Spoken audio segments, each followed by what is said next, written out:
Ya estamos de regreso junto a nuestros invitados del día de hoy. Saludo, por supuesto, de inmediato a Mauricio Daza.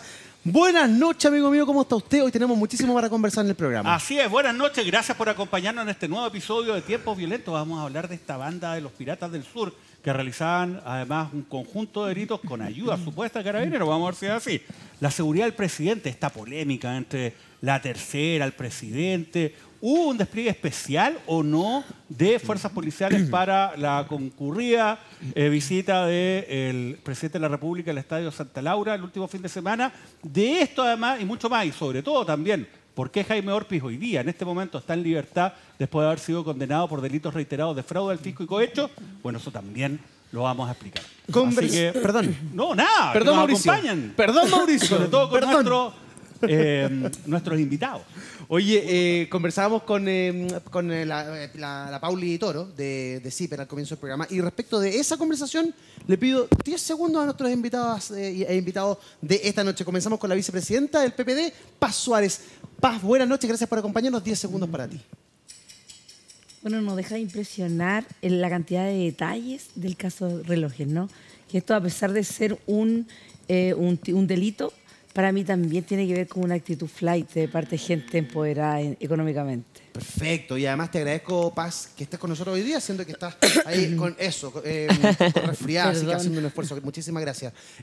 También, diputada Emilia Schneider, muy buenas noches, ¿cómo está usted? Gusto saludarla. 10 segundos para usted respecto de la conversación con la Paulita. Muy buenas noches, un gusto estar con ustedes. Lo primero, quería saludar que en este canal se trate el tema del caso Torrealba. Creo que en los medios de comunicación no se le ha dado toda la visibilidad necesaria a un caso tan grave como este, y qué importante es que las instituciones funcionen para que no haya sensación de impunidad ante esta injusticia. Muchísimas gracias. Tratamos de tocar todos los temas, por supuesto, relevantes para la sociedad. Y el exministro, exdiputado, ex candidato presidencial. Compañero de RN. Claro, de RN. Justamente de Renovación Nacional. Actual ciudadano. Actual ciudadano, Mario Desbordes. Buenas noches, Mario. Gracias por acompañarnos.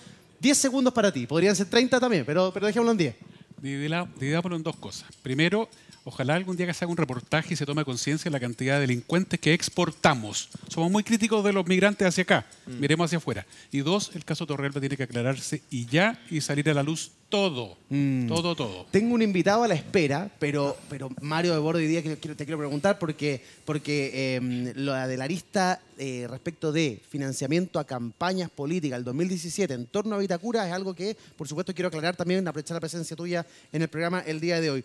Pero tengo un invitado al otro lado del Zoom, es el fiscal Carlos Díaz, de la Unidad de Análisis Criminal de la Fiscalía Regional del Biobío. ¿Por qué es importante conversar con el fiscal Díaz? Porque ha caído la banda de los piratas de la Ruta 5 Sur. El golpe más grande que dieron, un camión de Correos de Chile con 800 encomiendas. Se las robaron en cosas de minutos en 2 camionetas y que contaban además con la ayuda de un funcionario de Carabineros. Fiscal, buenas noches. ¿Cómo está? Bienvenido al programa. Hola, muy buenas noches.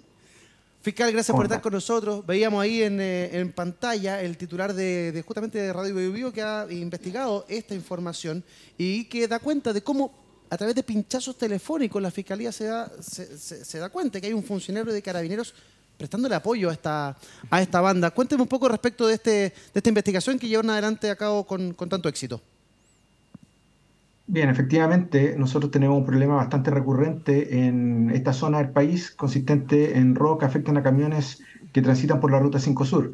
Hemos desarrollado varias investigaciones en este curso y precisamente iniciamos una el 16 de noviembre del año pasado en atención a un robo que afectó a un camión, a un conductor de un camión, y nosotros ese delito lo calificamos como robo con retención. Fuimos solicitando diversas medidas intrusivas al tribunal competente, que en este caso es el Juzgado de Garantía de Yungay, el que las fue concediendo en la medida que nosotros fuimos proporcionando antecedentes en base a la investigación que desarrollamos con la Policía de Investigaciones de Los Ángeles. Fue en esas circunstancias que a la persona que nosotros indicamos como líder de esta organización, previa autorización judicial, logramos interceptar sus comunicaciones telefónicas y precisamente establecer que él tenía contacto fluido con un funcionario activo de la CIP de Carabineros de la Segunda Comisaría de Carabineros de Muchén. De la misma manera, en el curso de estas mismas interceptaciones fuimos dando cuenta que no se trataba tan solo de inocentes comunicaciones, sino que había todo una orgánica en la cual el funcionario tenía una función que nosotros atribuimos que era primordial. Él, en virtud de sus funciones, tiene acceso a las comunicaciones de la Central de Comunicaciones del Biobío, por lo tanto, tiene la capacidad para conocer en directo de las comunicaciones telefónicas de las operaciones policiales desarrolladas en la zona. Y esta información la coordinaba con el líder de la organización para los efectos de que ellos pudieran actuar, en teoría, impunemente en la zona donde él tenía estos contactos. Fiscal, es un caso bien particular porque no es un funcionario cualquiera, es un funcionario de la SIP, de la Sección de Investigaciones Policiales. Son funcionarios con mayor entrenamiento, que están metidos en otro tipo de investigaciones y que tiene acceso a CENCO, al parecer de otra forma, la Central de Comunicaciones. Los quiero invitar a escuchar parte de los pinchazos telefónicos o escuchas telefónicas con las que se encontró la Fiscalía con la irrupción de este funcionario policial. Vean. Es que mire, yo a la... ¿En el sector o no? Mire, le cuento la verdad, a las 6 de la mañana Ya, tengo que ocupar todos los carros yo, y no hay nadie, ya, porque van a estar ocupados por otros lados. ya, Así como un cuarto de las 6. ya. ¿Y ahí se puede hacer o no, mucha gente? Es que esa hora ya está claro. Esa es la Esa hora claro y esa hora ya es día ya. Pero patrón, ¿por qué no probamos con un camioncito si sale primero? Porque yo estar aquí a la 1, voy a estar aquí y yo... Ah, mano, si, tranquilo, no. No, si aquí en la zona está bien, la hermano. Y no, encima nos desvían todas las cosas que queremos y que tranquilo nomás, pues hermano. ¿Sabes? Las informaciones son desviadas, pues bueno. Y yo le doy con confianza, si no es primera vez. Aquí hay información privilegiada que provee un funcionario policial y que hace que la banda actúe sobre seguro. El líder de la banda además le transmite al resto de la banda la certeza de que están con apoyo, con una especie de cobertura, ¿no, fiscal? Efectivamente, la segunda parte de la escucha que usted reprodujo da cuenta de esta circunstancia. Algunos de los integrantes de esta banda tenían el temor de actuar en la zona de Mulchen, pero él les decía que actuaran con total confianza, que no era la primera vez que él lo hacía, que todas las comunicaciones eran desviadas y ahí ya se menciona el rol que tenía el funcionario de Carabineros. Es bastante probable que los demás integrantes de la organización no supieran quién era, porque este vínculo era directo con el líder de la organización. Claro. Pero la comunicación, la información que proporcionaba el funcionario era primordial, Claro. tanto es así que ellos actuaban con total tranquilidad en la zona cuando él se encontraba en función. Uno lee esta noticia y se queda con el sabor amargo de que un funcionario policial haya trabajado para el delito y se pregunta directamente si es que en muchos otros casos esto se puede repetir. ¿Es común que en una investigación de estas características aparezca que un funcionario, una autoridad, de cualquiera sea, esté involucrado con el delito o es excepcional que esto esté pasando en Chile? Afortunadamente, y por ahora, se trata de una situación absolutamente excepcional. Ya. No es algo común, es algo que incluso es repudiado por los propios compañeros, ex compañeros de armas de este funcionario. Y afortunadamente puedo dar fe, digamos, de que las investigaciones que yo llevo es una situación absolutamente inusual. Perfecto. Fiscal Carlos Díaz, de la Unidad de Análisis Criminal de la Fiscalía Regional del Biobío, ha tenido contacto con Tiempos Violentos esta noche acá en Vía X. Un abrazo, fiscal. Muchas gracias y felicitaciones por el trabajo. Muchas gracias. Buenas noches. Buenas noches. Felicitaciones también al equipo de la Unidad de Investigación de Radio Biobío y el periodista Nicolás Parra, que traía aquella información que estábamos destacando. Lamentable que un funcionario de la CIP, sobre todo, que es una unidad especializada, esté involucrado en cosas como esta, pero qué bueno también que el fiscal nos aclare que es una cosa más bien excepcional, Mauricio. Bueno, esa es la gracia, ¿no? Que finalmente se pueda desbaratar estas redes y que haya una reacción, no solamente por parte de la Fiscalía, sino también por la institución, que de alguna manera estaba ¿no? inserta en el trabajo de este funcionario público. Acá, a ver, siempre que hay crimen organizado existe el riesgo que se concreta en numerosas oportunidades respecto a que funcionarios públicos trabajen ¿no? precisamente de manera funcional a estas redes de delincuencia. Eso no debe sorprender. Lo importante es que se pueda reaccionar de una manera debida, ¿no? Y se pueda desbaratar estas asociaciones ilícitas o estos grupos ¿no? que se dedican a delinquir con la ayuda de funcionarios públicos. ¿Qué es la CIP, Mario?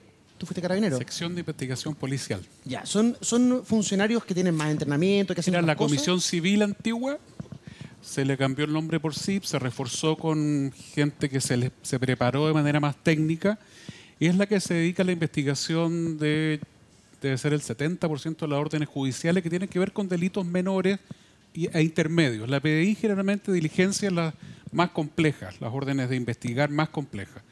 Pero son miles de delitos y la PDI, que tiene solo 8.000 funcionarios en la calle, no da abasto. Entonces, que además por cobertura, Carabineros está presente en las 345 comunas con algún tipo de destacamento o unidad, y en ese contexto la sección de investigación policial es la que presta el servicio, que hace la pega, ¿no es cierto?, de investigar todo tipo de delitos. Ya. Y la Delitos de esta comunidad, porque está OS7 que ve narcotráfico y también está Dipolcar que ve otro tipo de delitos. Ya. Asuntos internos y de alguna manera investiga posibilidades de corrupción dentro de la policía. Permanentemente. Ese rol es de Dipolcar, tiene un departamento que es de contrainteligencia, el departamento 2 que es el que se dedica a investigar a los propios y que debería ser mucho más potente, mucho más tener mucha más capacidad, lo mismo que en la contra que tiene la PDI, porque la experiencia internacional demuestra que en la medida que va creciendo el crimen organizado, como bien decía Mauricio, es uno de los primeros a los que se busca corromper es a las policías. Claro. Paz Suárez, ¿qué te parece esta información que nos llega desde el Maule del Biobío? Bueno, siempre es lamentable que casos como este lo den a una institución completa, ¿no? Porque son miles de los carabineros que salen a trabajar de manera muy honesta a la calle. Pero finalmente igual esto dice que hay un problema dentro. Esto no viene ahora, viene hace muchos años. Hay un problema interno dentro del carabinero que no se ha subsanado. Y no se va a subsanar por sí solo. Tenemos que ayudarlo, tenemos que invertir, tal cual dice Mario, invertir más recursos. Paz. Más recursos. Dipolcar es un departamento muy pequeñito dentro de cada unidad de carabineros. Muchas unidades no tienen Dipolcar. Muchas unidades son... Dipolcar se dedica a investigar los recursos externos que puedan tener los funcionarios, y eso a veces está centralizado y se dedican a investigar otras unidades. Entonces no hay carabineros para todo esto. O sea, tenemos un problema de dotación muy grande. ¿Más recursos o mejor gestión de los recursos en Carabineros, diputada Schneider? Yo creo que pasa por ambas cosas. O sea, lo primero es que no olvidar que cuando nosotros llegamos al gobierno hubo que hacer una inyección muy importante de recursos. El presupuesto de este año fue uno de los presupuestos más importantes en materia de seguridad, porque, por ejemplo, nos topamos con que una buena parte, alrededor de la mitad de las patrullas o de equipamientos de carabineros, no estaban en condiciones para ser utilizadas. Ahora bien, respecto al problema como este tipo de hechos tan lamentables, creo que las instituciones funcionen, que estas cosas se sancionen, se visibilicen y no se metan abajo de la alfombra, es proteger a Carabineros. Porque cuando hay corrupción, cuando han habido abusos policiales, cuando han habido violaciones a derechos humanos, son los momentos en que Carabineros ha tenido la peor evaluación de la ciudadanía. Y este tipo de situaciones son las que debilitan a Carabineros. Y yo creo que tener claridad, y aquí lo decían los contertulios, de que estos casos tienen que sancionarse, tienen que visibilizarse, investigarse y todo lo que corresponda está bien. Y creo que tenemos que tener la claridad de que defender la labor de las policías no es hacer la vista gorda con todo lo que pase, ¿no? Sí. Y creo que además, bueno, tenemos un debate que dar hace mucho tiempo, y Paz lo deslizaba, respecto a la formación en Carabineros, a cómo funcionan los escalafones. Creo que ahí hay un debate que se tiene que abrir y que tiene que ser, por cierto, con las policías, pero que tenemos que abrirlo como país y no tenerle miedo a cuestionar valga la redundancia, elementos de la institución de Carabineros para mejorarla. No tenemos por qué defender todo como está, no necesariamente es defender a las policías, sino que tenemos que apostar a mejorar su rol. Sí, y hay algo que me parece que es, bueno, dentro de todo positivo, que este funcionario operaba como un lobo solitario dentro de la institución. O sea, era él y solo él quien le estaba otorgando información a los delincuentes. No era una banda de carabineros que apoyaban el delito, como desgraciadamente hemos tenido en otras circunstancias que también han sido investigadas y sancionados. Antes de ir al tiempo digital, no queremos dejar pasar, por supuesto, lo del caso Torrealba, que lo traía Ciper Chile. Caso Torrealba, detalles de gastos de campaña de Renovación Nacional que fueron financiados con dineros de Vitacura, una información que, por supuesto, le ha llevado el seguimiento. No, Mario. Mario me dice que no. No son gastos de Renovación Nacional. Ojo con eso. Pero es un militante de Renovación Nacional. Lo que titula Ciper es caso Torrealba, detalles de gastos de campaña de RN que fueron financiados con dinero de Vitacura. ¿Tú dices que no? No. ¿No es así? No hay un gasto de Renovación Nacional institucional, no hay ningún antecedente que vincule esas platas con el partido. Lo que podría haber es que sacaron plata del municipio y financiaron a alguien en específico. Pero eso no pasa por Renovación. Sí. O sea, pero las declaraciones tienen que ver con lo que dijo, para ser súper claro en el contexto, la declaración tiene que ver con lo que plantea Renato Sepúlveda, fundador de Renovación Nacional, miembro importante de Renovación Nacional, un histórico dirigente, quien admitió desvío de fondos hacia campañas, claro, habla de las parlamentarias 2017, de Renovación Nacional, y que habrían sido con dineros de Vitacura, como plantea incluso, ahí está Zipper. Tú dices que eso, ¿tú lo descartas de plano eso? En 2017 yo era el secretario general del partido, el 2018 pasé a ser el presidente, y yo puedo asegurar absolutamente de que no hay un solo peso que haya venido de ningún municipio, de ninguna parte, a Renovación Nacional, al partido. Puede haber ido directamente a alguna campaña en particular. Un diputado, un senador u otra persona de manera directa, eso... Pero todo está bajo el paraguas, todos son militantes del partido. No, mira, yo aquí en honor a la transparencia de CERVEL, la plata que ingresa a las cuentas de los candidatos, el partido deposita una plata a veces a algunos candidatos, pero es una plata que CERVEL le deposita. Todos los dineros pasan por CERVEL. Los aportes de privados o de empresas a los partidos políticos están hoy día prohibidos. Los aportes que pueden ingresar, ya de hecho dejamos de cobrar cuotas, dejamos de cobrar cualquier tipo de aporte al partido hace mucho rato, porque por algo Michelle Bachelet hizo la ley de financiamiento para los partidos políticos. Por lo tanto, los militantes ya no están obligados a pagar una cuota. Por lo tanto, ¿qué es lo que tuvo que haber pasado ahí? Los dineros ingresaron por alguna vía a CERVEL, porque esto fue el 2017. Sí. Y ahí se traspasa al candidato, el candidato ve si acepta o no, pero no es que el partido le haya depositado plata, claro, a no ser que haya habido algún militante que sea muy generoso con RN y quiera depositar su cuota partidaria millonaria, ver, que lo dudo, ¿no? Mario y Emilia, Mario y la diputada. A ver, Mario. En 2 segundos. Aquí tenemos un problema grave, porque la ley de financiamiento de las campañas dice A, pero no hay cómo controlar eso. Exacto. Entonces, los particulares sí podemos aportar a las campañas. Sí. En las campañas tú ves cifras reflejadas que son verdaderamente ridículas con lo que uno ve de gasto en la calle. Transversalmente.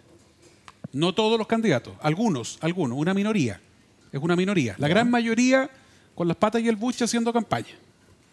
Pero hay una minoría que tú ves que declara 100 millones y la verdad que si uno cuenta la cantidad de propaganda en la radio nomás, tú decís este gallo gastó 200 o esta señora gastó 200. Entonces aquí tenemos un problema gravísimo que es urgente complementar. El servicio electoral debe tener uñas y dientes suficientes como para fiscalizar e ir a la imprenta más chiquitita de la comuna más alejada a revisar si hizo trabajo de campaña, como pasa en México, por ejemplo. Aquí no hemos sido capaces de llegar a eso. La fiscalización. Sí, yo estoy muy de acuerdo con lo que decían Paz y Mario. O sea, por supuesto aquí hay que endurecer la fiscalización. Creo que la ley de financiamiento de las campañas hoy día tiene incentivos súper perversos a que mucha gente pueda presentar boletas falsas con personalidades jurídicas falsas y bicicletear plata y finalmente hacerte de recursos. Pero yo no quiero dejar pasar la arista más política acá, porque pareciera ser que estamos hablando de una persona independiente, una persona sin partido político. El Tronco Torrealba es militante histórico de Renovación Nacional. Yo entiendo que Mario representa un ala distinta y yo lo saludo y creo que él públicamente lo ha dicho. Pero acá hay responsabilidades políticas de Renovación Nacional, porque si bien ningún gasto entra o sale de la cuenta corriente de Renovación Nacional, si yo tengo un militante que es un alcalde histórico, que tiene el respaldo de quienes han sido mis candidatos presidenciales, quienes han sido grandes figuras, no me puedo desentender. No puedo decir aquí como, no, bueno, es que esto no tiene nada que ver con Renovación Nacional. Quizás no tiene nada que ver con Mario Desbordes, pero aquí hay un militante de Renovación Nacional que está haciendo algo gravísimo, que le abre la puerta de la corrupción a las instituciones y que estuvo mucho tiempo en la municipalidad de Vitacura armando una red, o sea, con plata escondida en las murallas. Entonces, acá también cabe un mea culpa en la derecha de cómo este tipo de cosas se dejan pasar. Porque, por cierto, hay gente como Mario que marca una distancia clara, y yo le creo con estas cosas, pero hay gente de Renovación Nacional aquí que tiene responsabilidad política de haber abierto la puerta a este personaje y haber permitido estas prácticas durante tanto tiempo. O sea, el presidente Piñera, ¿cuál es el rol que juega acá? Si ha sido apoyado también por el Tronco Torrealba, o las directivas de Renovación Nacional. Entonces, la arista política no se puede obviar. Aquí hay un tema judicial, hay un tema de responsabilidades individuales, pero Renovación Nacional tuvo a esta persona en sus filas todo este tiempo. A ver, Mauricio Daza, ¿cuál es tu visión? Bueno, a ver, obviamente hay distintas aristas, ¿no? El CERVEL sí, formalmente, tiene la posibilidad de poder hacer un escrutinio respecto al gasto electoral. Lamentablemente, tal como se ha dicho, en la práctica no lo hace. Y quizás no lo hace no porque no quiera, sino porque no tiene la potencia, digamos, institucional para hacerlo. De nuevo, ¿es un problema de leyes o es un problema finalmente de la forma como funcionan las instituciones y cómo le entregamos, ¿no?, recursos que además puedan ser de alguna manera auditados, ¿no?, en términos tales de garantizar la efectividad de su utilización? En cuanto a lo jurídico, bueno, es interesante ver esta otra arista porque es evidente que una persona que estuvo en una alcaldía por más de 20 años, además de una municipalidad que recibe una gran cantidad de recursos en un contexto donde se ha sostenido, y esa es la imputación en contra del señor Torrealba, que era líder de una asociación ilícita, ni más ni menos, que funcionó, ¿no?, permanentemente en el tiempo, con un grupo de personas que tenían funciones bien establecidas para los efectos de poder defraudar las arcas municipales. Bueno, es interesante ver dónde terminó esa plata, porque gran parte del manejo que tenía el señor Torrealba era en dinero en efectivo. Y ojo, no todo el dinero que se sacó a través de las corporaciones terminó en depósitos efectivos en las cuentas corrientes del señor Torrealba. ¿Qué pasó con el resto del efectivo? Muchas de estas aportes a las campañas, para no ser detectados, se realizan en efectivo.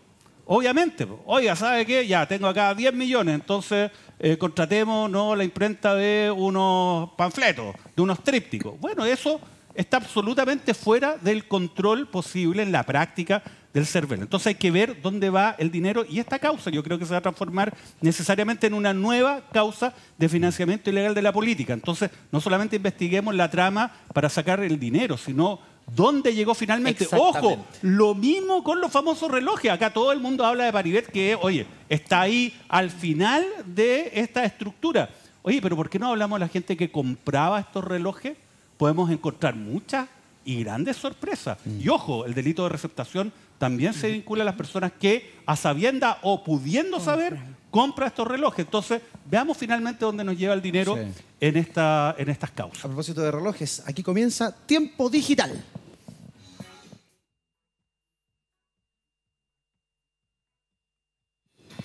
El Tiempo Digital nos lleva al Twitter del presidente Boric. Ayer. Yo entiendo que La Tercera tenga una línea editorial crítica del gobierno. Están en todo su derecho y amparados en la libertad de prensa, pero les pido que en su ánimo de golpear no inventen noticias falsas con fuente en off involucrando a otras instituciones como Carabineros de Chile. Polémica inmediata, todo el mundo comentando esta situación. ¿A partir de qué fue este tuit del presidente? Bueno, a partir de una publicación del diario La Tercera, el día de ayer, en la que se habla y se detalla lo que fue el despliegue especial que tuvo que realizar Carabineros a partir de la visita del presidente al Estadio Santa Laura el día sábado por la noche, y que describió cómo las fuerzas policiales tuvieron que reorganizarse y tuvieron que llevar el contingente especial, entre comillas, ¿cierto? Mire, ahí está lo que se publicó el día de ayer. Escoltas camuflados, personal antidrogas y 50 efectivos en alerta. Así fue el despliegue de Carabineros para que el presidente fuera al estadio. Y que hace una descripción de lo que tuvo que hacer Carabineros para que el presidente estuviese en Andes disfrutando del partido de su equipo, de la Universidad Católica. Bueno, hoy día La Tercera cambia el titular, publica de otra manera esta información y se genera toda una polémica porque el presidente habla de noticias falsas. Pero además Carabineros desmiente. Y Carabineros desmiente la Carabineros situación. desmintió esta información. De hecho, vamos a escuchar de inmediato esa declaración de Carabineros. Mire. Respecto de una publicación en medios de comunicación a nivel nacional de la concurrencia del presidente de la República a un evento deportivo, Carabineros de Chile descarta categóricamente que se haya dispuesto de más contingente para este evento. El presidente de la República se desplaza con su propia seguridad de la escolta presidencial. Por tanto, la institución descarta que se haya utilizado más personal para este tipo de eventos. Ahí tenemos al general inspector Enrique Monraz, ni más ni menos. Clarísimo. No es cualquier general, es el general de seguridad, ¿cierto? Enrique Monraz, quien descarta que se haya aumentado la dotación. Yo vi el artículo del diario La Tercera y me parece que, sinceramente, me parece que, claro, hay una manera de hacer el relato, pero yo entiendo perfectamente que fue la escolta presidencial la que se tuvo que desplegar en su máxima expresión para que el presidente fuera al estadio. Pero nunca me imaginé que habían tenido que llamar a unidades extra. O sea, no sé si se entiende, como que es una polémica un poquito artificial. Con todo respeto, a ver, diputada Schneider, que viene viendo la palabra, Sí. y Mario Desbordes, que tiene experiencia No, en esta materia. Yo no creo que haya sido una polémica artificial. Yo creo que el titular de la tercera es bastante sugerente. O sea, el masivo despliegue de carabineros para que el presidente vaya al estadio. Eso tiene una intención. Es decir, ¿hay un masivo despliegue de carabineros para que el presidente vaya al estadio? No, porque el presidente tiene una escolta, tiene seguridad importante cuando duerme, cuando va a trabajar, en todo momento. Entonces, ¿cuál es la noticia? ¿Qué es lo que pasó? El presidente fue al estadio, pero no hubo un masivo despliegue de carabineros. El presidente va con la seguridad que va a todas partes. Entonces, a mí sí me parece... Es que no es tan así, parece. Bueno, se lo podemos preguntar a Mario, pero si el Pero presidente va independiente de eso, al palco, tiene un despliegue. Pero si Bueno, va por antes o supuesto, a la galería, pero tiene a otro donde despliegue. vaya el presidente tiene que tener un despliegue. Sin duda. Entonces, esto no es que el presidente se dé un gustito Claro. y los carabineros se mueven a la pinta de ellos. Y yo creo que aquí hay una discusión más de fondo. O sea, no es primera vez que la tercera difunde noticias que no son del todo precisas o titulares que no son del todo precisos Ya. respecto a situaciones del gobierno. Y Buen punto, quiero... podemos Quiero abordar solo la derivada cerrar una- mediática, si usted quiero quiere. cerrar una última idea. Creo Sí. que aquí había una sobredimensión también de lo que implica en la interpelación del presidente. O sea, el 2005 el presidente Lagos también mandó una carta a Agustín Edwards La a vamos- propósito la vamos a de revisar, la vamos a revisar. infundios contra su persona. Y me parece que está bien que la prensa, dentro de la libertad de prensa, interpela al poder, pero la prensa también tiene una responsabilidad pública, que es ser veraz y no confundir a la ciudadanía. No y yo confu- creo que en este tipo de titulares se confunde. En el titular se confunde. Ya, lo podemos conversar respecto de la derivada mediática, pero en términos técnicos, prácticos, Mario Desbordes, lo que se hizo el día sábado que el presidente fue al estadio fue extra a lo que se hace cuando el presidente va, no sé, a otro lugar. ¿Cómo es el O sea, cuando está en su casa, por cierto. en términos de despliegue, es distinto. ¿qué te parece lo que publica la tercera y qué te parece la respuesta del presidente? A ver, lo que publica la tercera no se ajusta a la realidad. Eso. El presidente de la República tiene una escolta que es bastante grande. Son 90, casi 100 funcionarios en distintos turnos para todos los presidentes de la República. Esta escolta no es más grande ni más chica que la que tenía Sebastián Piñera, Ricardo Lagos o Michelle Bachelet. Es exactamente igual en cantidad de personas. 2. Cuando el presidente se desplaza a una actividad pública y en este tipo de actividades, que son actividades de alta concurrencia, son inmediatamente consideradas las de mayor riesgo para el presidente. Por lo tanto, tú asignas más personal de la escolta presidencial que el que tendrías considerado si el presidente fuera a una actividad de su partido, a una actividad más pequeñita, etc. Por supuesto, más personal de la escolta. Sigue siendo personal que tú no le sacas a una comisaría. Que haya 50 carabineros en alerta, eso pasa en Estados Unidos, en Francia, en México, en Argentina, donde sea, porque efectivamente cuando el presidente se desplaza, el personal de control de orden público, hay un personal que está disponible por si algo sucede. Y eso habría pasado si el presidente va a cortar la cinta de una plaza en Pudahuel o en Maipú, que se va al estadio. ¿Qué tiene que ver el personal antidroga que está en el titular? La verdad que absolutamente nada con los desplazamientos del presidente de la República. Si el presidente quiere ir a pasar rabias con su equipo, que no es el mío, por supuesto, otra materia. problema de él, digamos, va a la barra, una barra donde está más o menos controlada, dicho sea de paso, las personas que están ahí en su entorno. Conversé con algunos de los que estuvieron alrededor del presidente y era público en general, por lo tanto, no me parece el titular. Ahora, todos los gobiernos sienten que los medios de comunicación los atacan. Claro. Todos los gobiernos sienten que el diario La Tercera es antigobierno, que Chilevisión es antigobierno, que Vía X está contra el gobierno. En ese contexto, yo es que lo viví, estaba en dos gobiernos. No, pero yo no creo que todos los medios estén en contra del gobierno. Yo he sido subsecretario, ministro, y cuando uno está en los consejos de gabinete o en las reuniones de los lunes, los presidentes de partido, siempre uno siente o cree que la prensa está en contra. Claro. Y eso es muy normal. Ahora, que los medios abusan del off, que ya te pasó a ser el off, o sea, la gente que te habla sin identificarse, eso ya hace mucho rato que pasó los límites éticos y los medios de comunicación tienen que hacerse responsables de aquello. En política uno ve cada nivel de mentiras amparados en el off con una persona que solo busca hacer daño, que yo creo que los medios deberían, los periodistas, el periodista en general, debería darle una vuelta a eso. Ahora, en mi opinión, no debió haber contestado el presidente. Para eso tiene una estupenda vocera que lo hace bien y que además es un rostro bastante más amable que un Twitter frío en donde tú no sabes si el presidente lo contestó en buena, choreo, picado. No. O sea, la idea que se ¿Fue un picó. paso en falso la respuesta por Twitter del presidente? Yo creo que no era necesario hacerlo por Twitter y tiene una vocería bien evaluada que debió haber ella haber dicho, sabe que esto no es efectivo. Y pudo haber agregado, creemos que el diario hace mucho rato, perfecto, o sea, así es la opinión del gobierno. Paz Suárez, quiero tu mirada en torno a este tema. Y también respecto de la cantidad de filtraciones que hay. Porque esta información no se sabe porque a unos periodistas se les ocurre simplemente, sino porque aparece mucho dato. O sea, estamos en presencia de un gobierno que filtra muchísimo. De un gobierno que filtra Sí, mucho. o un equipo que filtra muchísimo. Ah. No sabemos quién filtra. Sí, pues, es como las filtraciones siempre han existido. Siempre han existido las filtraciones, O sea, pero- independiente del gobierno, Claro, o sea, ok. nosotros estamos en reunión de mesa y ya, o sea, el mundo es digital, hoy día todo es instantáneo. El mundo Ya, digital es eso el que ha contribuido a que muchísima información Claro que ayuda. trascienda. Es una cosa que ayuda mucho ¿O a es el que equipo? la información sea instantánea. Pero independiente de eso, yo le encuentro mucha razón a Mario. Yo fui esposa de Carabinero Escolta. Mi ex marido fue escolta del agua y de Bachelet, uno. Por lo tanto, un carabinero escolta jamás anda teniendo procedimientos por ahí, Claro. si no se tiene una función específica, con roles específicos y responsabilidades específicas.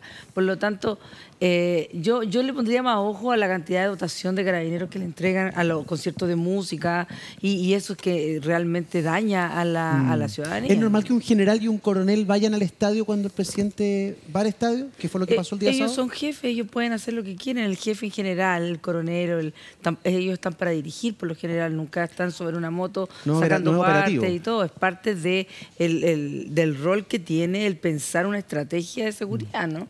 Un coronel de todas maneras. El coronel de todas Ese maneras. servicio es Ya, si el presidente va, un coronel sí o sí. Convengamos que el equipo del presidente lleva poca gente al estadio, pero de todos modos es un equipo que lleva 5 o 7 mil personas, no son los 40.000 que lleva Colo-Colo, pero son 5 o 7 mil personas, ¿no es cierto?, que van a ver a la Universidad Católica toda la semana y por lo tanto ese servicio está a cargo de un coronel de todas Y maneras. si el presidente hubiese ido al palco del estadio, ¿va menos contingente Es que policial? es el Estadio de la Unión, por Sí. lo tanto es un estadio donde no están los asientos reservados que tiene el estadio de San Carlos de Apoquindo. Con todo el coronel, por supuesto, sí, hay un coronel jefe de la escolta, el que está a cargo de la escolta Aguayo, ¿no? presidencial. Sí, la información que... Ok. Es que hay un Es que trabajo. está publicado la tercera, no es que Sí. yo sea amigo de él y Hay lo un haya trabajo dicho. de No, trabajo. está publicado en el Yo no sé diario. quién es Además, todavía jefe de la escolta. No. Además, Para ¿sabes mí la qué? pregunta es- Quiero agregar una pura cosa. A ver, agregue. Paz. Agregar de que la gente que ejerce cargos públicos tiene todo el derecho a hacer su vida normal. Sin duda. Yo no entiendo Por por supuesto qué que la sí, gente... estamos de acuerdo. O sea, a mí me encanta salir a bailar. Yo no sé por qué no podría estar bailando en algún lado por ahí, en alguna salsoteca. Uno va a salir... ¿Por qué un subsecretario no puede salir a bailar? ¿Por qué no pueden ir al estadio? O sea, la gente tiene que humanizar también el cargo. Si detrás de eso hay una persona que está ejerciendo un cargo, hay un estrés, hay que drenar por algún lado. Y eso es una Sí. cuestión ciudadana. Yo no sé si toda la actividad, no sé si y aquí- al presidente le gusta tirarse en paracaídas. No, Está bien, bueno, no y sé. es O manejar un es helicóptero. distinto. O manejar helicóptero como el presidente Piñera, que le hace un pana, ¿no? Claro, Al que- presidente Piñera le gustaba andar en helicóptero Claro. y manejar él mismo el helicóptero. Y se quedó en pano Claro. nada No de sé si era encina. tan bueno. Yo creo que él debe No, pensar que es el pero mejor pongamos las cosas en Pero no sé si perspectiva. objetivamente era tan buen piloto de helicóptero. Mira, ¿sabes cuál es el problema acá? El problema, si lo vemos, ¿no? un poco más de lejos, es el titular. El titular es tendencioso porque lo que pretende hacer creer es que finalmente el presidente de la República tuvo un despliegue inusual de carabineros. Y eso, para una actividad además que uno podría decir que es más mundana, ¿no? Que no se vincula necesariamente con el ejercicio del cargo, que es ir a apoyar un equipo de fútbol a un estadio. Igual por el ¿no? contrario, el Y fútbol es sagrado. desde esa perspectiva también se puede pensar de que se distrajo, ¿no? Personal policial que podría estar cuidando, ¿no? a la ciudadanía para este fin. Ese es el problema. Todo eso, ¿no? es mentira, es falso, ¿no? Más allá que la información. Es que además muchos medios juegan con eso, ¿no? Tiran un titular tendencioso y después, como muy poca gente lee el contenido de lo que es el artículo, entonces ahí se da cuenta uno de que, mire, sabe que la información en rigor era otra y uno no necesariamente llega a las conclusiones que de alguna manera invitan a que uno llegue ese titular. Y estas cosas no se hacen de manera inocente, pues hay que decirlo. Ahora, hay otro problema ahí. Claro, el presidente de la República lee esto probablemente, ¿no? Dice, oye, pero ¿cómo? ¿No? Lee ese titular en la forma que le hemos señalado, pero tiene la declaración de Carabineros, ¿no? Que desmiente. Y ahí viene la tentación. La tentación de decir, oye, este medio que me ha pegado toda la cuestión, oiga, tengo la declaración de Carabineros, ya le voy a dar y voy a lanzar el tuit. Grave error. Porque eso involucra además se no junta entender con la los equipos. posición en que está el presidente de la República, que puede transformarse en un boomerang, porque ¿qué es lo que va a hacer el medio? Está atentando en contra de la libertad de prensa, sino cualquier persona la que está criticando lo que estamos haciendo, ¿no? Y para eso tiene los ministros, que son fusibles. Para eso sirven sus ministros, para utilizarlo, para mandarlo a hacer esta cosa y para proteger al presidente de aquello. Entonces también yo creo que se entusiasmó demasiado, que uno dirá, oiga, es que es muy joven para el ejercicio del cargo, entonces por eso cae en esos errores. Mentira. El año, ¿cuándo fue? 2005. El presidente Ricardo Lagos mandó una carta a Agustín Edwards, con, oye, una carta firmada por él y con el membrete de presidencia de la República, donde dice unas cuestiones increíbles. Fíjese, lo voy a citar. Ha terminado el suyo siendo un diario al servicio de una tribu. La tribu que desea sembrar el odio a través de los que escriben su página editorial y la tribu de los que quieren atacar. No importa cuál es medio. Desgraciadamente, su, comillas, periodismo le hace mal a Chile porque al parecer, pero al parecer a ratos el odio es más fuerte y no importa dañar a Chile, ¿no? Entonces, oye, acá además no mandó un tuit, ¿no? Se pasó hartas por el manos, tema del momento, ¿no? Uno llega, agarra el momento de escribir el tuit, acá se dio la lata de redactarla, firmarla, ponerle el membrete de presidencia de la República y mandarla. Así que yo creo que es probablemente una desviación del poder. ¿Ah? Ojalá que tenga más gente que lo aconseje de mejor manera al presidente. A ver, yo comparto que aquí, o sea, yo creo que estamos todos de acuerdo en que el hecho noticioso que se cuenta en el titular no es tal. O sea, no hay, como decía Mauricio, no hay carabineros que dejan de estar en una tarea para ir a esta, es la escolta al presidente, eso queda claro. Entonces, sí, pero el titular tiene... El titular no dice eso. No, pero el que maneja como todo el diablo, pero el titular no dice que es a ver, pero ¿puedo terminar la idea? ¿Ah? ¿Puedo terminar la idea? Ya, muchas gracias. Pero ojo que el titular no dice eso. Sí, pero el titular es tendencioso y nadie ha dicho que el titular dice policías se van. Estoy diciendo eso. Se da a entender. Y fueron mis palabras explícitas. Puede mirar para atrás el video. Pero lo que quería decir es que Mauricio yo creo que lo describía muy bien, este fenómeno como de los clickbaits, como que tenéis un titular muy llamativo, te metes a la bajada y efectivamente no es que la información de la noticia esté errada, pero muchas veces la gente se queda con los titulares y ahí hay que poner mayor rigurosidad. Y efectivamente la tercera tiene una línea editorial. Y yo creo que hay una sobrereacción. El presidente no se está involucrando en la línea editorial de un medio, el presidente no está vulnerando la libertad de prensa, es más, la reconoce. Pero creo que acá tenemos también un debate pendiente de cuál es el nivel de responsabilidad que tienen que tener los medios de nuestro país. Los medios de nuestro país están altamente concentrados en los mismos dueños.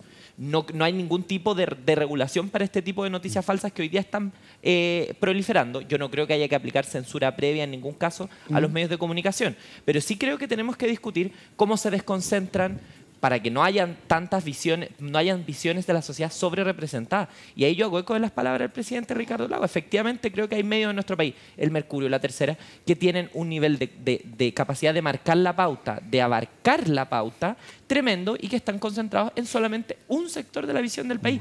Y yo creo que si la vocera hubiera hecho una vocería de este tema, hubiera sido agrandarlo. Creo que estamos hablando de un tuit, no estamos hablando de una vocería. Que lo dijese la vocera. A mí no me parece que sea un error enrostrar este tipo de cosas porque está dentro del marco de lo que es la libertad de prensa. Ya, ok. Mauro y Mario. Muy breve. Tendencioso no significa que sea falso, sino es manipular una determinada información para obtener un determinado fin. Entonces, puede ser verdadero, pero tendencioso, ¿no? Y yo creo que este titular fue tendencioso, ¿no? Lo segundo, yo creo que no, el presidente de la República no está para contestar estas cosas. Insisto, le causa un mucho mayor daño y en ese sentido yo creo que fue un error. Mario Desbordes, quedaste con la palabra ahí. Los presidentes y presidentas tienen su corazoncito, son seres humanos, son personas, antes que todo, y por lo tanto también se chorean, se frustran, se molestan. He conocido a varios y eso, ok. El punto es si es él el que tiene que salir a contestar y además en el tono que lo hace. Te vuelvo a insistir, uno siente que todos los medios están en contra, etcétera. Una discrepancia con Emilia, yo creo que hoy día la Tercera y el Mercurio no tienen el peso que tenían hace unos años atrás, sobre todo el Mercurio. Sobre todo el Mercurio, o sea, la verdad es que el nivel de lectoría ha bajado una enormidad y son otras las web que están hoy día teniendo los mayores niveles de lectoría. Ahora, con todo... Los canales de televisión también, y también está concentrada su propiedad. Claro, pero ahí, bueno, tienes canal estatal, el diario estatal ha durado menos que nada, ¿no es cierto? Pero con todo yo creo que siempre es preferible la libertad de prensa, Espinosa decía que cuando se termina la libertad de prensa, y aludía a la libertad de comunicación, de informar, etcétera, se terminan las demás libertades. Y eso es muy cierto. Así que es preferible contestarle las tonteras. Yo también me he agarrado más de alguna vez con un medio, y en mi nivel mucho más bajo que el del presidente. Pero en este caso, yo la verdad que insisto, el presidente no debió haber contestado. Esto se mezcló con lo de Iquique, en donde el presidente ya tuvo que dar explicaciones por el tema policial, porque no se dejó entrar gente, quién no lo dejó entrar, quién es el culpable, él pidió disculpas. O sea, además fue una semana enredada en términos de temas. Ya, necesito avanzar la pauta. Daza, por favor, en 5 segundos. 5 segundos, ya. En primer lugar, obviamente los medios tienen derecho a tener la línea editorial que quieran, y eso es bueno para la libertad de prensa, lo importante es que sean conocidos. Y segundo lugar, oiga, sabe que todos los gobiernos reclaman acerca de la concentración de los medios, pero siguen poniendo gran parte de las lucas en los mismos medios de siempre. ¿Dónde está una repartición que sea más equitativa a medios que sean locales, regionales y comunales? Ningún gobierno anterior, y este tampoco, ha cumplido con aquello. Hay independientes, agrego. Vamos a avanzar en la pauta de esta noche. Nos vamos de inmediato con el tiempo de Daza, que es muy importante esta noche. ¿Por qué Jaime Orpiz está libre? Mauricio Daza lo explica todo en Tiempo de Daza.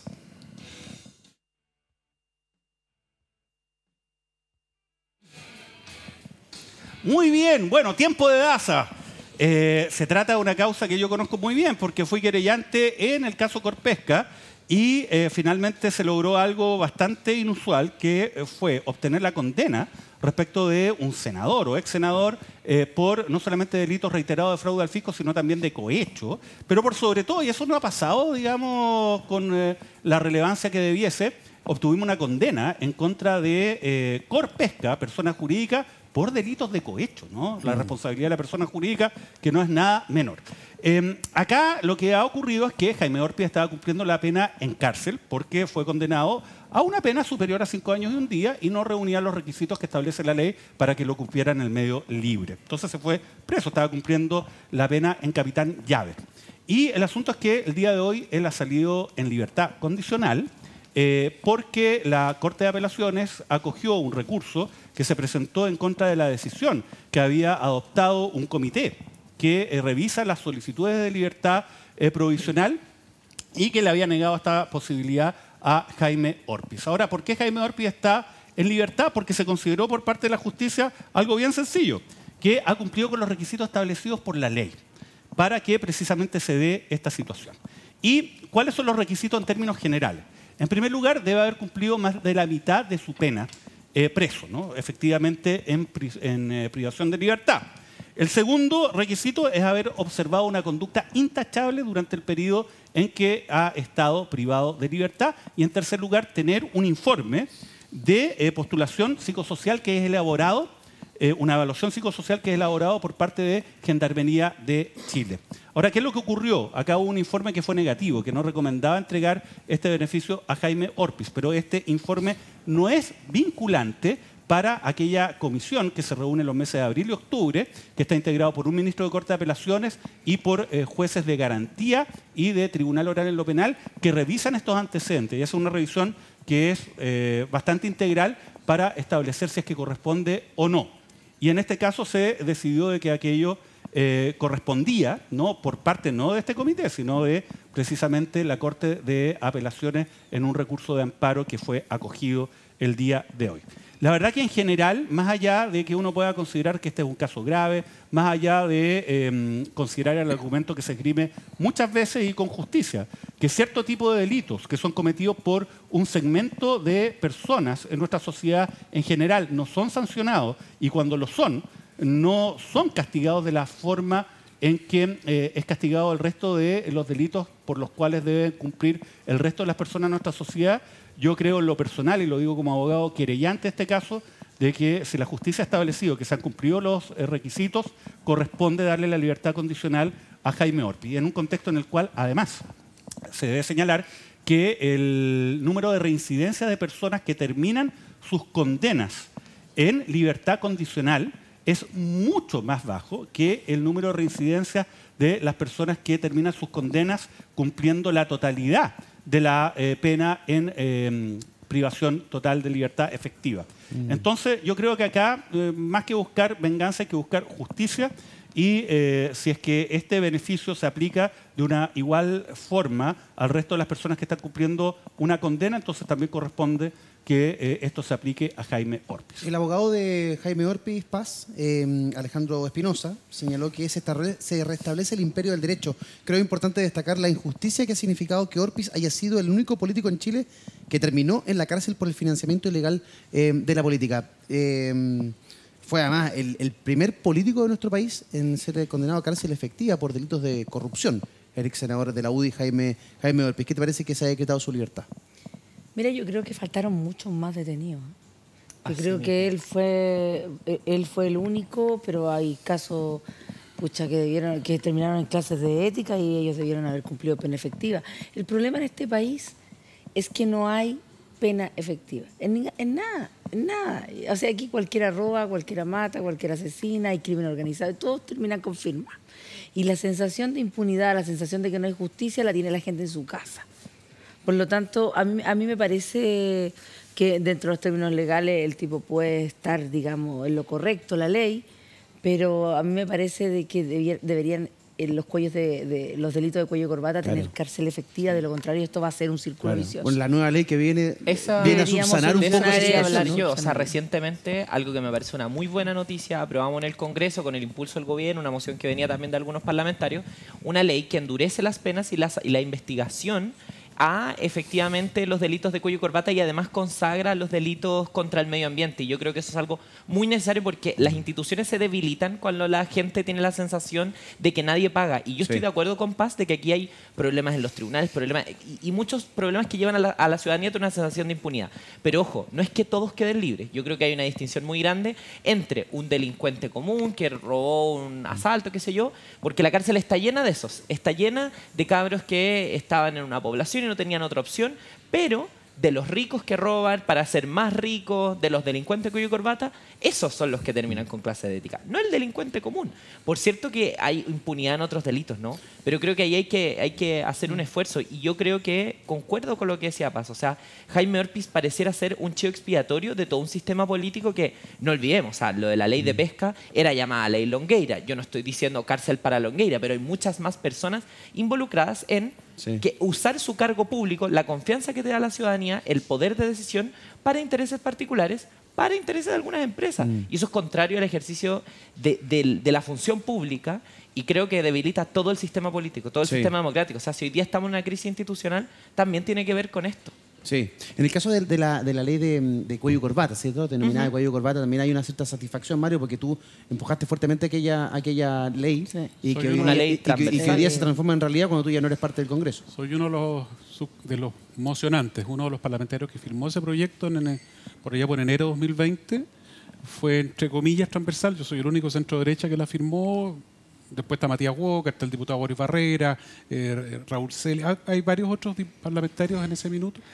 Y se tramitó gracias al esfuerzo de la agenda antidelincuencia, porque de lo contrario, esto puede demorar 5 años más en el Congreso.